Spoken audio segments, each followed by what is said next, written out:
राम राम दोस्तों और मेरी माताएं बहनें, आप सभी का स्वागत है बाबा नीम करोली जी की शरण में। आप सभी का स्वागत है मैया रानी के दरबार में। आप सभी के लिए अर्जी लगाता हूँ प्रभु की शरण में। मेरे सर्वप्रथम पूज्य गणेश भगवान जी, मेरे श्री राम प्रभु, मेरी सीता मैया, मेरे हनुमान बजरंग बली जी, मेरे बाबा नीम करोली जी, मेरा जो भी भाई, मेरी माताएं बहनें आपकी ये महिमा सुन रहे हैं, उनके हर कष्ट को दूर करो भगवान। उनके घर में सदैव सुख संपत्ति आए, घर धान्य से भरा रहे, उनको हर दिशा में सद्बुद्धि दो भगवान। यही मेरी आराधना, यही मेरी अर्जी। जय जय श्री राम, जय हनुमान जी, जय बाबा नीम करोली महाराज। दोस्तों और मेरी माताएं बहनें, स्वामी महावीर जी, महावीर जैन, जो कि हिंदू धर्म से ही एक जुड़ा हुआ धर्म है, जैन धर्म के 24वें प्रवर्तक हुए हैं वे, और उन्होंने अपने जीवन भर में सारी सुख सुविधाएं छोड़कर जैन धर्म के लिए अपने अनेकों संदेश दिए। और एक संदेश उनका यहाँ पर मैं आपको छोटा सा सुनाता हूँ। गुफा में बैठे ध्यानमग्न साधु को खाने के लिए सिंह आक्रमण कर देता है, किंतु वहीं पर एक जंगली सुअर आ जाता है, जो कि उस साधु को बचाने के भाव से, उनकी रक्षा के भाव से सिंह से भिड़ जाता है। आपस में वे भयंकर भिड़ंत के दौरान दोनों मर जाते हैं और सुअर मरकर स्वर्ग में देव हो जाता है, सिंह मरकर नरक में नारकी बनता है, नरक भोगता है। दोनों के आक्रमण की एक ही क्रिया होने के कारण भी, उनके भावों के अंतर होने के कारण उनका फल अलग अलग प्राप्त हुआ। यही महावीर भगवान जी का संदेश है। भाव में जो अंतर होता है, वैसे तो दोनों की भिड़ंत समान थी, दोनों मर चुके थे आपस में लड़ते हुए, लेकिन उनके एक साधु की रक्षा के लिए लड़ रहा था और एक साधु को मारकर खाने के लिए लड़ रहा था, इसलिए दोनों को उनका फल अलग अलग मिलता है। यही स्वामी महावीर जी का संदेश है कि मारने वाले से बचाने वाला बहुत बड़ा होता है। महावीर दर्शन पंच महावर्त का वर्णन है, इसे मैं आपको पढ़कर सुनाता हूँ।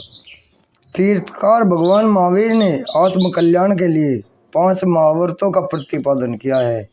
उनके अनुसार सत्य, अहिंसा, अस्तेय, अपरिग्रह और ब्रह्मचर्य, इन 5 महावर्तों को मन, वचन और कर्म से अपनाने पर प्रत्येक आत्मा परमात्मा के स्वरूप में परिणत होने में समर्थ है। आत्मा की शाश्वतता और शरीर की नश्वरता महावीर के चिंतन का मूल आधार है। महावीर द्वारा प्रतिपादित महावर्तों को अपनाकर जीव कर्म बंधन से मुक्त हो जाता है। इन महावर्तों को संसार की सभी दार्शनिक विचारधाराओं में मान्यता प्राप्त है। सनातन धर्म में यम के रूप में इनका निरूपण है।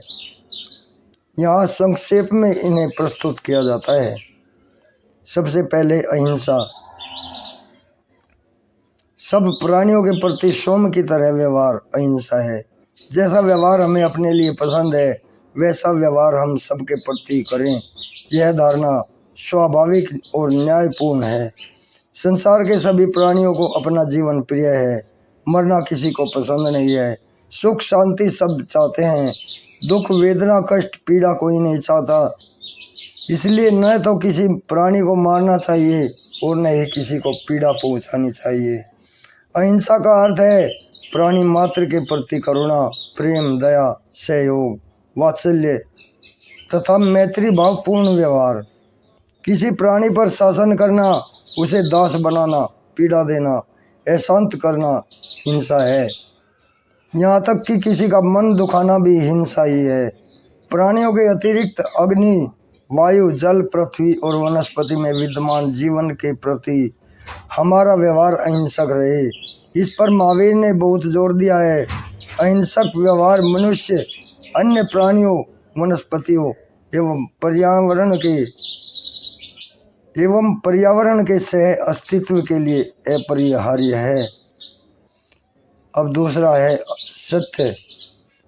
महावीर स्वामी ने मन, वचन और कर्म से सत्य को अपनाने का उपदेश दिया है। सत्य को परमेश्वर ही माना गया है। सत्य की साधना करने वाले के लिए कोई भी साधना शेष नहीं रह जाती।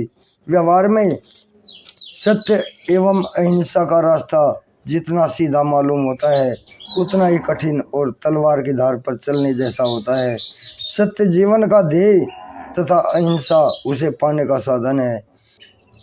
आसारांग सूत्र में कहा गया है कि जो साधक सत्य का अनुसरण करता है वह मुक्ति का मार्ग प्राप्त कर लेता है। सत्य सदैव विवेकपूर्ण है, अहिंसक, पाप रहित, मधुर, प्रिय, हितकारी एवं असंदिग्ध होना चाहिए। सत्य और अहिंसा का आचरण सभी नैतिक मूल्यों का सार है। तीसरे नंबर का है ये अस्तेय।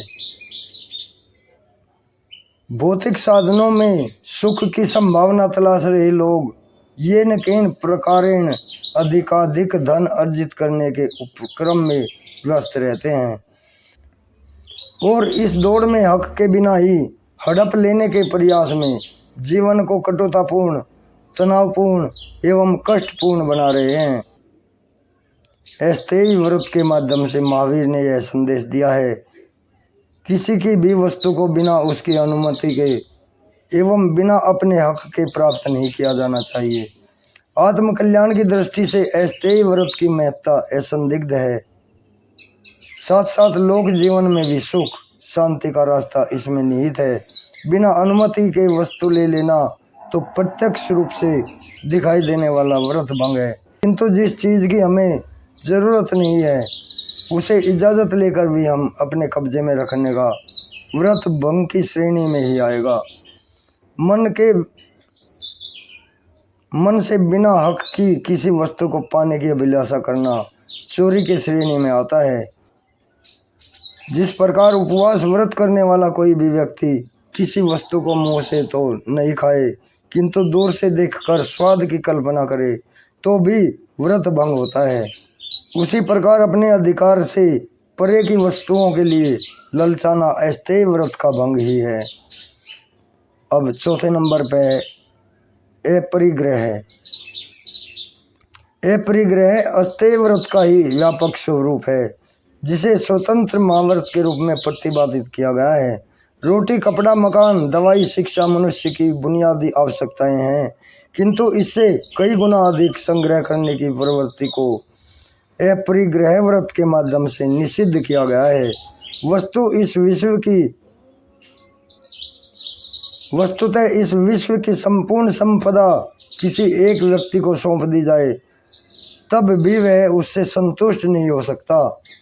यह व्यक्ति की तृष्णा कहलाती है और यह तृष्णा संसार के सारे विषादों का कारण एवं आत्मकल्याण में सबसे बड़ी बाधा है। संग्रह की प्रवृत्ति के कारण ही आर्थिक विपन्नता, ईर्षा, द्वेष एवं संघर्ष सर्वत्र व्याप्त है। महावीर दर्शन में अहिंसा पर सर्वाधिक जोर दिया गया है, किंतु जो व्यक्ति नितांत परिग्रही है वह अहिंसक हो ही नहीं सकता, क्योंकि अधिकांश पापों का कारण परिग्रह ही होता है। सत्य, अहिंसा एवं अस्तेय व्रत का आचरण तभी संभव है जबकि अपरिग्रह को अपना जाए। अधिक धन संग्रह करने से अहंकार एवं दुराचारपन आता है, पनपता है। आर्थिक हित प्रभावित होने पर क्रोध एवं हिंसा का भाव उत्पन्न होता है और जो स्वयं एवं समाज के लिए घातक है। अब पांचवा है ब्रह्मचर्य। पांचवें महाव्रत ब्रह्मचर्य को सर्वोच्च तप बताया गया है। वासना को समस्त लोक में दुख का कारण माना गया है। ब्रह्मचर्य व्रत के साधक को देवता, दानव, गंधर्व, यक्ष, राक्षस सब नमस्कार करते हैं, क्योंकि यह साधना सर्वोपरि है। सत्य एवं अहिंसा की साधना ब्रह्मचर्य के बिना पूर्ण नहीं हो सकती।